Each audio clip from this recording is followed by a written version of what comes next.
Overall GIT को देखा है। तो इसमें तीन चीजें देखी थी, जर्ड, आईबीडी एंड आईबीएस, और अभी हम आईबीडी की एमएनटी को देख रहे हैं। तो बीइंग एक न्यूट्रिशनिस्ट, आपका क्या गोल है कि आपने जो उसकी बॉडी में इन्फ्लेमेशन हो गई है उस डिजीज कंडीशन की वजह से, एक तो उस पे देखना है कि उस इन्फ्लेमेशन को कैसे आप कवर कर सकते हैं, उसको कैसे रिड्यूस किया जा सकता है। सेकंड, जो भी मॉल न्यूट्रिशन हो गई है बॉडी में, जो भी न्यूट्रिशनल डेफिशिएंसीज हो गई हैं, उन न्यूट्रिशनल डेफिशिएंसीज को कवर करना है, बिकॉज डैमेज को हील करवाना है। ओवरऑल बॉडी में जो ऑब्जॉर्प्शन का प्रोसेस है उसको इन्हांस करेंगे। तो इसमें मैंने आपसे क्वेश्चन किया है कि मैंने जब एमएनटी में से पहले फिजियोलॉजी की बात की थी, पैथोफिजियोलॉजी की प्रीवियस लेक्चर में, तो उसमें मैंने दो स्टेजेस डिस्कस की थी। वो आपको पता है क्या थी इसकी आईबीडी की?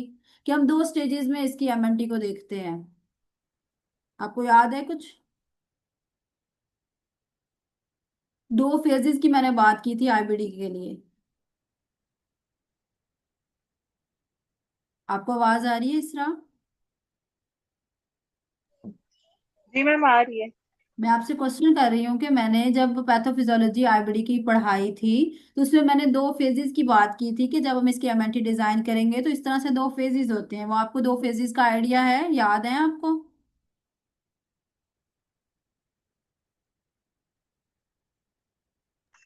नहीं मैम, मेरे जहन से निकल गया। ओके बेटा, इसमें हमने बात की थी कि जब आईबीडी का इशू होता है तो ये एक थोड़ा सा स्वेयर इशू है, ठीक है। तो इसमें जो इसकी मैनेजमेंट होती है वो दो फेजेस में होती है। पहला फेज होता है फ्लेयर अप फेज, जिसको एक्टिव फेज भी कहा जाता है, एंड सेकंड फेज होता है रीमिशन फेज, जिसको सिम्टम फ्री फेज कहा जाता है, ठीक है। तो बाकी हमने डिजीज को देखा कि ओवरऑल हम एमएनटी डायरेक्ट करना स्टार्ट कर देते हैं, लेकिन इसमें एमएनटी जब हमने करनी होती है, जब हमने डाइटरी चेंजेस करनी होती है, तो वो दो फेजेस में होती है। पहला फेज होता है एक्टिव डिजीज फेज, और सेकंड फेज होता है आपका सिम्टम फ्री फेज। दोनों फेजेस में हमने क्लियर मॉनिटरिंग करनी होती है, ठीक है। तो स्टार्ट करते हैं हम इसके एक्टिव फेज से। अब एक्टिव फेज कौन सा फेज है?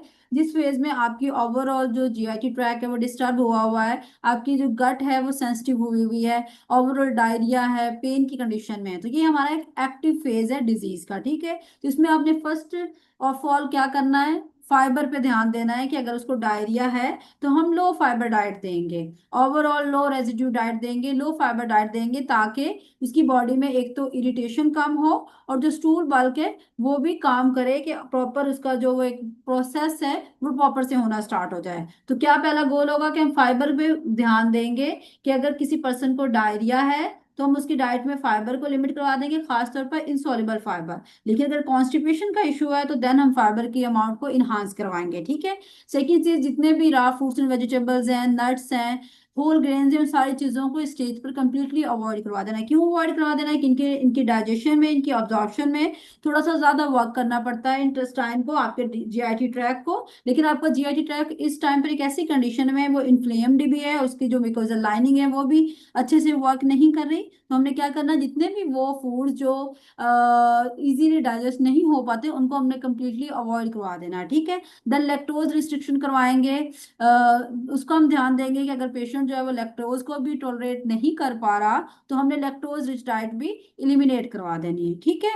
और हाई प्रोटीन डाइट जाएगी 1.2 टू 1.5 ग्राम पर केजी। किस पर्पज के लिए? हीलिंग के पर्पज के लिए। कौन सी हीलिंग? जो म्यूकोजल डैमेज हो गया है उस म्यूकोजल डैमेज को हील करने के लिए, ओवरऑल इम्यूनिटी को स्ट्रॉन्ग करने के लिए, ताकि वो इस प्रॉब्लम से फाइट कर पाए। तो हम प्रोटीन इंटेक को बढ़ा देंगे। क्या आप इसमें कर रहे हैं? हम फाइबर को कम करवा रहे हैं, जितने भी रॉ फूड्स हैं उनको हम अवॉइड करवा रहे हैं, लैक्टोज रिस्ट्रिक्शन करवा रहे हैं, और प्रोटीन का जो इंटेक है वो इंक्रीज करवाएंगे, ठीक है। और अगर ओवरऑल जो इनटेक पुअर है तो देन हम उसको ऑरल और इंटेरल सप्लीमेंट्स भी रिकमेंड कर देंगे, क्योंकि बीइंग का डाइटेशन हमारा ही काम होता है कि जो हमने ये फीडिंग है, चाहे वो आईवी के जरिए हो वैसे ट्यूब फीडिंग हो, वो भी हमने रिकमेंड करनी होती है। तो अगर हमें उसकी कंडीशन बिल्कुल ही सिवियर मॉल नरिश लग रही है, उसकी बॉडी हमें ऐसी लग रही है कि उसकी बॉडी में सडन वेट चेंजेस आ रहे हैं, तो उस स्टेज पर हम क्या करेंगे कि अगर वो प्रॉपर इनटेक नहीं कर पा रहा, तो हम साथ उसको ऑरल या इंटेरल सप्लीमेंट्स जो है वो रिकमेंड कर देंगे, ठीक है। प्रॉपर हाइड्रेशन मेंटेन करवाएंगे और स्पोर्टिव न्यूट्रिएंट्स उसको जरूर प्रोवाइड करेंगे, इसमें omega 3, vitamin D and probiotics, ठीक है। अब ये न्यूट्रिएंट्स मिलकर क्या करते हैं? एक तो प्रोबायोटिक्स ओवरऑल गट मोबिलिटी को बेहतर करेंगे, ओमेगा 3 फैटी एसिड और विटामिन डी क्या करेंगे? उस इन्फ्लेमेशन को कम करने में हेल्प आउट करेंगे, ठीक है। जैसे कि हमने प्रीवियसली आईबीएस एंड जर्ड के लिए जब हमने देखा था, तो गैस्ट्रोएसोफेगल रिफ्लक्स डिजीज के लिए हमने क्या किया था, जितने भी फूड्स हैं जो ट्रिगर कर रहे हैं कंडीशन को, हमने वो एलिमिनेट करवा दिए थे। हमने टाइम कंट्रोल का ध्यान रखा था, ओवरऑल टाइमिंग का देखा था कि मील्स के बाद फौरन से पेशेंट जो है वो लेटे ना, 2-3 घंटे का गैप जरूर ले, ठीक है। नाइट रिफ्लक्स को मैनेजमेंट करने के लिए हमने एक टेक्निक यूज की थी कि हम उसके हेड को जो है ना वो थोड़ा सा अप करवा उसको हेड लिफ्टिंग वाला वे यूज करेंगे ताकि उसका वो नाइट रिफ्लेक्स जो वो मैनेज हो, ठीक है। और इसके अलावा जब हमने आईबीएस को देखा था तो उसमें हमारा फर्स्ट फोकस था कि हमने जितने भी फूड मैप हैं वो हमने डाइट में कम कराने, वो फूड जिनमें फूड मैप यानी कि specific type of carbohydrates present होते हैं वो हमने डाइट से इलिमिनेट करवाने थे, या वो लो डाइट देने जिसमें उनका कंटेंट कम हो, ठीक है। जिसमें हमारे तमाम लेंटल्स बीन्स वगैरह आते हैं। बेसिकली ये फूड मैप्स वो फूड्स होते हैं जो गैस, ब्लोटिंग, इस तरह की कंडीशंस कॉज करवाते हैं, ठीक है। तो आईबीडी में क्या गोल है, पहला कि हम फाइबर कम करवाएंगे डायरिया की वजह से, रॉ फूड्स को अवॉइड करवाएंगे क्योंकि हमारा जो डाइजेस्टिव ट्रैक है वो इतना एक्टिव नहीं है, इसलिए वो उन फूड्स को उस तरह से डाइजेस्ट नहीं कर पाएगा। लैक्टोज को इसलिए रिस्ट्रिक्ट करवाएंगे क्योंकि उसकी वजह से मजीद कॉम्प्लिकेशन हो सकती है, मजीद इन्फ्लेमेशन हो सकती है, मजीद जीआईटी ट्रैक्ट जो है वो डिस्टर्ब हो सकता है। और प्रोटीन का इंटेक हमने बढ़ा देना है। अब प्रोटीन की हमने पिछली दोनों प्रॉब्लम से बात नहीं की, लेकिन इस प्रॉब्लम में हम बात करें क्योंकि हमें प्रोटीन रिक्वायर है ओवरऑल म्यूकोजल हीलिंग के लिए, और कंडीशन थोड़ी सी ज्यादा स्वेयर है तो हमें ओवरऑल इम्यूनिटी को इन्हांस करने के लिए प्रोटीन की रिक्वायरमेंट ज्यादा है, ठीक है। नेक्स्ट सेकंड फेज में जो रिमिशन फेज है जिसमें आपके थोड़े से सिम्टम्स जो है वो कंट्रोल हो गए हैं, तो उसमें आपने पेशेंट के साथ क्या करना है, उसमें हम रिकमेंड करेंगे कि वो जो जितने भी हमने उसको चीजें इलिमिनेट करवाई हैं या लिमिट करवाई हैं, जैसे कि ड्रा फ्रूट्स एंड वेजिटेबल्स थे, होल ग्रेन्स थे, इस तरह की चीजें जो है वो हम उनको ग्रेजुअली री इंट्रोड्यूस करवाएंगे, ठीक है। उनको कहेंगे कि वो ग्रेजुअली उन चीजों को री इंट्रोड्यूस करें। और उनका वेट जो है वो सडन लॉस हो रहा था तो उस वेट को वापस से मेंटेन करने के लिए हम उनको कैलोरी डेंस डाइट प्रोवाइड करेंगे। पहले स्टेज में हम कैलोरी डेंस नहीं दे सकते, क्यों नहीं दे सकते, क्योंकि अभी उनका जीआईटी ट्रैक इस पोजीशन में नहीं है कि वो ज्यादा फूड्स को डाइजेस्ट या अब्जॉर्ब कर पाए। फंक्शंस में हमने बात की थी कि जब आपका जीआईटी ट्रैक डिस्टर्ब होता है तो आपकी डाइजेशन डिस्टर्ब होती है, आपकी एब्जॉर्प्शन डिस्टर्ब होती है, आपके डिफरेंट हार्मोनल रोल्स डिस्टर्ब होते हैं, आपका गट बैरियर इफेक्ट होता है, तो बहुत सारी चीजें उससे इफेक्ट होती हैं। तो इसीलिए हमने फर्स्ट स्टेज में ज्यादा सिवियरिटी ऑफ कंडीशन की वजह से जो हाई एनर्जी डाइट हमने नहीं दी, एनर्जी डेंस डाइट हमने नहीं दी, न्यूट्रिएंट डेंस डाइट हमने नहीं दी, क्यों नहीं दी, कि वो उस तरह से उन चीजों को हमारा जो जीआईटी ट्रैक है वो नहीं कर सकता था। अब सेकंड स्टेज में क्या है, थोड़े से सिम्टम्स जब इंप्रूव हो जाएंगे पहले वाली डाइटरी स्ट्रेटजी से, हाई प्रोटीन इंटेक से और कुछ ट्रिगर्स के एलिमिनेशन से, तो देन सेकंड फेज में फिर हम जो फूड्स हमने लिमिट करवाए थे उनको ग्रेजुअली इंट्रोड्यूस करवाएंगे और high calorie dense diet provide करेंगे ताकि जो उनका वेट है वो वापस से कवर हो सके, ठीक है। उसके अलावा लॉन्ग टर्म बेटरमेंट्स के लिए सप्लीमेंट्स हमको प्रिस्क्राइब करेंगे ताकि मॉल ऑब्जॉर्प्शन की वजह से उनकी बॉडी में जो डिफरेंट वाइटामिन और मिनरल्स की डेफिशिएंसीज हो गई हैं वो वापस से फुलफिल हो जाए। जैसे कि खास तौर पर कॉर्न डिजीज में विटामिन बी 12 की डेफिशिएंसी कॉमनली हो जाती है, आयरन डेफिशिएंसी हो जाती है, फोलेट डेफिशिएंसी हो जाती है। तो क्रॉन डिजीज वाले पेशेंट्स को हम ये वाले सप्लीमेंट्स रिकमेंड करेंगे, iron, folate and vitamin B 12 वगैरह। और इसके अलावा कैल्शियम और विटामिन डी सप्लीमेंट्स प्रोवाइड करेंगे। और वो लोग जिन लोगों को सीवियर डायरिया की कंडीशन थी, तो डायरिया में जिंक एंड मैग्नीशियम इस तरह के जो मिनरल्स हैं वो काफी लॉस हो जाते हैं, तो ऐसे पेशेंट्स को हम जिंक एंड मैग्नीशियम सप्लीमेंट्स जो है वो प्रिस्क्राइब करेंगे, ठीक है। इसके अलावा गट फ्रेंडली कुकिंग मेथड्स उनको प्रिस्क्राइब करेंगे कि वो ज्यादा स्पाइसी और इस तरह की चीजें अभी इनटेक ना करें, स्टीमिंग, बॉइलिंग और रोस्टिंग वाले मेथड्स को यूज करें, ठीक है। तो ओवरऑल ये दो चीजें हमने माइंड में रखनी है कि एक तो आप सडन किसी भी पेशेंट की डाइट को चेंज नहीं कर सकते, आपने स्लोली स्लोली चीजों को करवाना होता है। ओवरऑल अगर हम तीनों डिजीज में डिफरेंस देखें तो जर्ड में हमने मेन फूड ट्रिगर्स को एलिमिनेट करवाना है, हमने उनकी टाइमिंग पे ध्यान देना है, उनकी फूड फ्रिक्वेंसी पे ध्यान देना है। फूड फ्रिक्वेंसी पे ध्यान क्यों देना है कि जब वो हायर पोर्शंस लेता है तो उसकी वजह से इंट्रा एब्डोमिनल प्रेशर जो है वो बिल्ड हो जाता है। जब इंट्रा एब्डोमिनल प्रेशर हाई होता है तो उसकी वजह से भी जो रिफ्लक्स के चांसेस होते हैं वो इंक्रीज हो जाते हैं, ठीक है। पहली चीज। दूसरी चीज कि हम डाइट को कंट्रोल में रखेंगे। अगर वेट ज्यादा तो उसको 5 to 10% तक रिड्यूस करवाते हैं। जर्ड में क्यों करवाते हैं, क्योंकि जब वेट ज्यादा होता है तो उसमें भी इंट्रा एब्डोमिनल प्रेशर जो है वो बिल्ड होता है। अगर कोई पेशेंट टाइट क्लॉथिंग यूज कर रहा है तो उसमें भी यही प्रॉब्लम आता है। तो इन सारे प्रॉब्लम्स को कवर करने के लिए हम डिफरेंट स्ट्रैटेजीज को यूज करेंगे और नाइट रिफ्लक्स को मैनेजमेंट करने के लिए भी हम उनको टेक्निक्स प्रोवाइड करेंगे, ठीक है। आईबीएस में लो फूड में आप डाइट रिकमेंड करेंगे और ओवरऑल प्रोबायोटिक्स जरूर उनको रिकमेंड करने हैं सप्लीमेंट्स की फॉर्म में, डिफरेंट फूड प्रोडक्ट्स की फॉर्म में, जितने भी गट इरिटेंट्स हैं लाइक कॉफी हो गया, कैफीन हो गया, अल्कोहल हो गया, इस तरह की चीजें आपने एलिमिनेट करवानी है। और फाइबर का इंटेक जो है वो बहुत ध्यान से करवाना है। कि फॉर एग्जांपल अगर पेशेंट कॉन्स्टिपेटेड है तो उसके लिए हम फाइबर की अमाउंट इंक्रीज करवाएंगे, सोल्युबल फाइबर की। अगर पेशेंट डायरी की कंडीशन में है तो उसमें हम इनसॉल्युबल फाइबर को लिमिट करवाएंगे, क्योंकि अगर फाइबर उस केस में ज्यादा देंगे तो प्रॉब्लम मजीद वर्स हो सकती है। ठीक है। देन आईबीडी में हमने क्या करना है, आईबीडी के ऑटो इम्यून डिजीज है तो उसमें हमने इम्यूनिटी को स्ट्रॉन्ग करने के लिए स्ट्रेटजीज अपनानी है। ओवरऑल जो इसमें मॉल न्यूट्रिशन हुई उसको कवर करने के लिए हम वो न्यूट्रिएंट्स प्रोवाइड करेंगे, और जो वेट लॉस हुआ है उस वेट को कवर करने के लिए एनर्जी डेंस डाइट प्रोवाइड करेंगे। ठीक है, क्लियर है यहाँ तक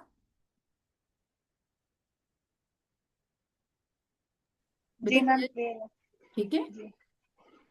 और जैसे कि अभी मैंने आपको बताया कि क्रॉन डिजीज में कॉमनली विटामिन बी 12 और फैट सोल्युबल विटामिन की डेफिशिएंसी होती है। अगर पेशेंट क्रॉन डिजीज वाला है जिसका ओवरऑल माउथ से एनस तक जीआईटी ट्रैक में प्रॉब्लम आया हुआ है, तो ऐसे पेशेंट्स को आपने बी 12 और फैट सोल्युबल विटामिन के जो लेवल्स हैं वो जरूर देखने हैं, और इस तरह के सप्लीमेंट्स आप रिकमेंड करेंगे। अगर पेशेंट अल्सरेटिव कोलाइटिस वाला है तो उसमें आयरन डेफिशिएंसी बहुत कॉमनली मौजूद होती है, वो एनीमिक होते हैं, तो उन पेशेंट्स को आपने आयरन सप्लीमेंट जरूर देने हैं, और ऐसी डाइट देनी जिसमें आयरन जो है वो ज्यादा अमाउंट में मौजूद हो। ठीक है। अब बात करते हैं काउंसलिंग की। ये जितने भी हमारे पास जीआईटी ट्रैक वाले पेशेंट्स हैं, आपने इनकी काउंसलिंग किस तरह से करनी। पहली चीज तो ये पेशेंट्स जो होते हैं वो आपको क्लियरली हर चीज नहीं बताते, थोड़ा सा शाय फील करते हैं, अपने प्रॉब्लम को उस तरह से डिस्क्राइब नहीं कर पाते। तो आपने ऐसे पेशेंट्स के लिए क्या करना है, पहली चीज तो उनको एक्टिवली लिसन करना है, उनके साथ कनेक्शन बिल्ड करेंगे, एक्टिवली लिसन करेंगे ताकि वो अपने जितने भी सिम्टम्स हैं आपके साथ फ्रीली शेयर कर सके, कोई ऐसे सिम्टम्स आपसे छुपाए ना। ठीक है। सेकंड, अगर क्रॉन डिजीज का पेशेंट कहता है कि वो सोशल गैदरिंग अवॉइड करता है, तो आपने उसको इक्नॉलेज करना है, आपने उसको ये कहना है कि आपके लिए ये ठीक है। ठीक है। ओवरऑल जो उसके लिए डाइट होगी आप उस पर एम्फोसिस करेंगे। ठीक है। इसके अलावा हर पेशेंट के लिए इंडिविजुअल गाइडेंस जाती है, हर पेशेंट की कंडीशन डिफरेंट होती है, तो आप इंडिविजुअलाइज करेंगे एडवाइस को। हर पेशेंट की टॉलरेंस अलग होती है, कुछ लोग होते हैं वो लैक्टोज रिच फूड्स को टॉलरेट कर लेते हैं, कुछ लोग टॉलरेट नहीं कर पाते। इसी तरह कुछ फूड लोग होते हैं जो रा फूड प्रोडक्ट्स को पहली स्टेज में भी टॉलरेट कर पाते हैं, तो ऐसे लोगों को हम थोड़ी थोड़ी अमाउंट में रिकमेंड कर सकते हैं। तो हमने उनकी टॉलरेंस को भी देखना होता है, तो एडवाइस उस हिसाब से दे रही होती है जितना वो किसी चीज को टॉलरेट कर पाए। इसके अलावा उनको फूड जर्नलिंग की हमने हैबिट डेवलप करवाने की कोशिश करनी है कि वो फूड जर्नलिंग जरूर करें। वो इसका क्या फायदा होगा, वही अगेन कि ऐसे पेशेंट्स आपको क्लियरली हर चीज नहीं बताते, वो शाय फील करते हैं। जब आप उनको फूड जर्नलिंग कहेंगे तो उसमें वो अपने मील्स भी ट्रैक करेंगे, अपने सिम्टम्स भी ट्रैक करेंगे, तो आपको क्वेश्चनिंग की ज्यादा जरूरत नहीं पड़ेगी। जब वो नेक्स्ट फॉलोअप के लिए आएगा तो उसमें क्लियरली चीजें मेंशन होंगी, उनकी फूड डायरी जब मेंशन होगी तो आपको क्लियरली जितने भी फूड ट्रिगर्स हैं वो नजर आ जाएंगे कि वो कोई ऐसे इरिटेंट्स तो नहीं ले रहा डाइट में जो उसकी इस कंडीशन को ट्रिगर मजीद कर रहे हैं, या आपको सिम्टम से क्लियर आइडिया मिल जाएगा कि वो कौन सी कंडीशन में है और किस स्टेज पर है। ठीक है। और हमेशा रियलिस्टिक गोल आपने सेट करने हैं किसी भी पेशेंट के लिए। आपने ये नहीं सोचना कि ये चीज फौरन से हो जानी है, ना ही आपने किसी पेशेंट को ऐसे कहना है। अब उसको एक स्मूथ रियलिस्टिक गोल बताएंगे, जो चीज पॉसिबल है, जो स्मॉल हो, अचीवेबल स्टेप्स हो, और कंसिस्टेंसी पे उसको आपने एम्फेसाइज करना है ड्यूरिंग काउंसलिंग। उसको ये चीज समझानी है कि आप इस चीज को एक स्पेसिफिक टाइम पीरियड के लिए जब फॉलो करेंगे तो देन ही आपको लॉन्ग टर्म रिजल्ट्स मिलेंगे। ठीक है। तो ओवरऑल वही सेम टेक्निक्स हैं, वही सेम चीजें हैं जो हमारे पेशेंट के लिए फॉलो करते हैं, कि एक्टिव लिसनिंग करनी है, कनेक्शन बिल्ड करना है, फूड जर्नलिंग की हैबिट बिल्ड करवानी है, गोल्स को हमेशा रियलिस्टिक रखना है, और कंसिस्टेंसी का जो एक एजुकेशन है वो आपने प्रोवाइड करनी है कि कंसिस्टेंसी उनकी कंडीशन को बेटर करने के लिए उनके लिए कितनी मैटर करती है। ठीक है। ओवरऑल अगर हम केस एग्जांपल की बात करें, आपने प्रीवियस केस एग्जांपल को देखा था, उससे आपको कोई हेल्प मिली थी उन दोनों कंडीशंस को बेहतर करने के लिए या समझने के लिए? इसरा, जी मैम। जी मैम देखा था। देखा था तो उससे आपको कोई हेल्प मिली थी दोनों कंडीशंस को समझने के लिए? जी मैम समझ आ गई थी किस तरह की डाइट लेनी है। और ठीक है ना, केस से थोड़ा सा आइडिया हो जाता है। अभी आप लोगों को मैंने पिछले वीक भी एक एक्टिविटी दी थी जो आप लोगों ने अभी नहीं की, और इस वीक भी आपने यही करना है कि आप जस्ट मुझे एक तो जनरल गाइडलाइंस बताएंगे तीनों कंडीशंस के लिए, और आईबीडी के लिए आप लोगों ने एक डाइट प्लान भी डिजाइन करना है। ठीक है। ये चीज आपने मिनाइल को भी बतानी है अगर वो अभी नहीं आती है तो। ठीक है। अब बोलो मैम याद, लास्ट वीक वाली कौन सी थी एक्टिविटी? बेटा मैंने आप लोगों को किसी एक डिजीज के अगेंस्ट डाइट प्लान कहा हुआ था। मैम लिवर का? जी। अच्छा मुझे नहीं पता वो का नाम। तो यहाँ पर मैंने एक केस अल्सरेटिव कोलाइटिस वाला लिया हुआ है कि एक फीमेल है, उसकी एज है 22 ईयर्स। अब उनकी कंप्लेंट क्या है कि खाना खाने के बाद उनको ना डर लगता है। क्या लगता है, क्यों डर लगता है? कि उनको मतलब थोड़ी बहुत नॉलेज है, और उनको ये डर लगता है कि कहीं उनके सिम्टम्स ट्रिगर ना हो जाए। वो कोई चीज भी खाती हैं तो उनको लगता है शायद वो कहीं फूड इरिटेंट तो नहीं ले रही हैं। ठीक है। तो अब इस सिम्टम को यहाँ पर एक काउंसलिंग का रोल आ जाता है कि आपकी क्या काउंसलिंग अप्रोच होनी है। आपकी काउंसलिंग अप्रोच पहली चीज होनी है कि आपने इसको क्लियर एजुकेशन प्रोवाइड करनी है कि जो एक पहली स्टेज है, फ्लेयर अप स्टेज है, सिम्टम्स वाली स्टेज है, उसमें कैसे चीजें स्टेप बाय स्टेप चलनी है। डाइट प्लान नो डाउट आप देंगे, लेकिन एजुकेशन डाइट प्लान से ज्यादा इंपॉर्टेंट होती है। कि आप उसको कंप्लीट एजुकेशन देंगे कि देखिए फर्स्ट स्टेप है, इस स्टेप में हम ये कर रहे हैं तो इस वजह से कर रहे हैं, और इसका क्या इम्पैक्ट हो सकता है। ठीक है। ओवरऑल एक्नॉलेज करना है, उसकी कंडीशन को आपने समझना है कि उसमें है क्या फेयर। ठीक है। देन उस फेयर को कम करने की ट्राई करनी है कि अगर उसको लग रहा है कि कोई फूड इरिटेंट्स नहीं ले रहा, तो आपने कंप्लीट उसको एजुकेशन प्रोवाइड कर देनी है कि ये फूड है, ये आपकी कंडीशन को ट्रिगर कर सकते हैं, ये गट इरिटेंट्स हैं, तो इन चीजों से आपने दूर रहना है। ठीक है। तो एक काउंसलिंग अप्रोच जो है वो यहाँ पर मैटर करेगी। देन डाइट प्लान जो है वो काउंसलिंग अप्रोच के बाद आएगा। ठीक है। देन फिर आप उसको ये भी बताएंगे कि आपने फर्स्ट 1-2 वीक्स के लिए इस तरह से चीज़ों को अवॉइड करवाना है। देन हम 10 to 14 डेज के बाद जो है उन चीज़ों को ग्रेजुअली जो है वापस से इंट्रोड्यूस करवाना स्टार्ट कर देंगे। ठीक है। मिनाइल भी आगे, मेरे ख्याल में ना हमारे पास टाइम कम है, अभी हम क्वेश्चन आंसर वाला सेशन कर लेते हैं, ये तो वाइंड अप हो गया, समराइज करने की जरूरत नहीं है सच या है। मैम कर दें, वो मेनाहिल ने भी ज्वाइन किया तो उसको भी थोड़ा सा आइडिया। चले मैं बिल्कुल वैसे स्टार्ट से तीनों डिजीज का ओवरव्यू दे देती हूँ। बेटा हमने इसमें जीआईटी डिसऑर्डर्स में इस वीक में जीआईटी डिसऑर्डर्स को देखा, जिसमें मेनली हमने 3 डिजीजेस को देखा है। First is gastro oesophageal reflex disease, जिसमें क्या होता है, ड्यू टू डिफरेंट रीजंस आपके जो लोअर एसोफेगल स्पिंचर होते हैं वो वीक हो जाते हैं, उसमें वीकनेस आ जाती है या वो बिल्कुल रिलैक्स्ड हो जाते हैं। उसके पीछे रीजन या तो आपका हाई इंट्रा एब्डोमिनल प्रेशर हो सकता है, उस हाई इंटरनल एब्डोमिनल प्रेशर या तो आपकी टाइट क्लॉथिंग की वजह से बिल्ड होता है, या डिले गैस्ट्रिक एम्प्टी की वजह से बिल्ड हो सकता है, ज्यादा वेट की वजह से बिल्ड हो सकता है। तो एक ये रीजन होती है जिसकी वजह से ये मसल्स जो है या ये जो स्पिंचर है ये वीक या रिलैक्स हो जाता है। दूसरी चीज होती है आपकी गैस्ट्रिक एम्पटिंग का डिले होना। ठीक है। इसके अलावा कुछ फूड इरिटेंट्स होते हैं, कुछ फूड ट्रिगर्स होते हैं, वो इस चीज को ट्रिगर करते हैं, और एट द एंड क्या होता है, आपके जो गैस्ट्रिक कंटेंट है, अदर कंटेंट्स हैं, वो आपके एसोफेगस की तरफ रिफ्लेक्स करना स्टार्ट कर देते हैं। इसके कुछ कॉमन सिम्टम्स भी हमने देखे थे इन डिटेल। ठीक है।